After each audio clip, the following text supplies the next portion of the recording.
নাটোরের লালপুর উপজেলার এই গ্রামের রাস্তাঘাট, নদী, মাঠ সর্বত্রই মালামাল পরিবহনে মহিষের গাড়ি দেখা যায়। আজ আমরা এই গ্রামের চর ঘুরে দেখব। পাবনা জেলার ঈশ্বরদী থেকে বাম দিকে কিছু দূর গেলেই নাটোরের লালপুর উপজেলা শুরু। ম্যাপে দেখানো বিলমানিয়া ইউনিয়ন আসলে এমন মহিষের পাল দেখা যাবে। গ্রামের রাস্তাগুলোও মহিষের পাল আটকে দিয়েছে বলা যায়, এত বেশি মহিষ। এই অঞ্চলের জীবন জীবিকা এখনো মহিষের উপর অনেকটাই নির্ভরশীল।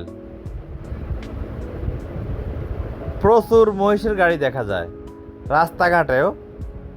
মূলত এখানে নদীর ওপারে চাকলা বিনোদপুর চরে কৃষিকাজে এই মহিষগুলা ব্যবহৃত হয়।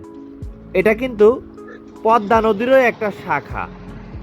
শীতকালে পানির পরিমাণ অনেক কমে যায়। ছবি তুলতেছি দেখে মহিষগুলাও দাঁড়িয়ে পোজ দিচ্ছে। এখানের সর্বত্রই এমন মহিষের পাল দেখা যায়। এখানে কয়টা আছে ভাই? এখানের নদীতে মোটরসাইকেল এবং অন্যান্য গাড়িও চলাচল করতে দেখা যায় নদীর মধ্য দিয়েই।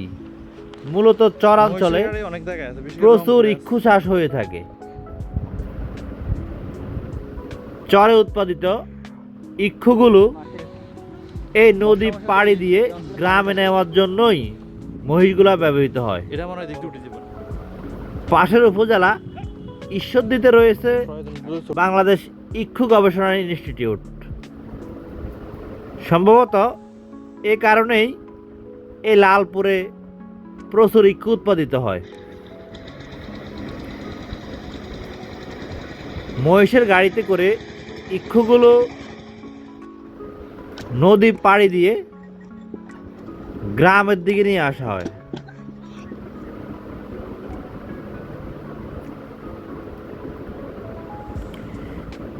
কিছু গাড়ি যাচ্ছে, আবার কিছু গাড়ি আসতেছে।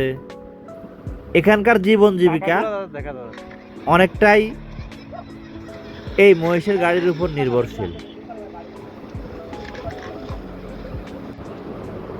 তবে দিনে দিনে এই পেশা উঠে যাওয়াই ভালো, কারণ মহিষগুলার কিন্তু গাড়ি টানতে অনেক কষ্ট হয়।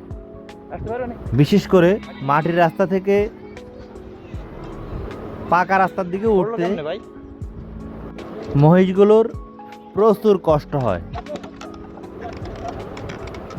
মানুষ শ্রেষ্ঠ জীব হিসেবে এই কাজ কিন্তু অমানবিক মনে হয়।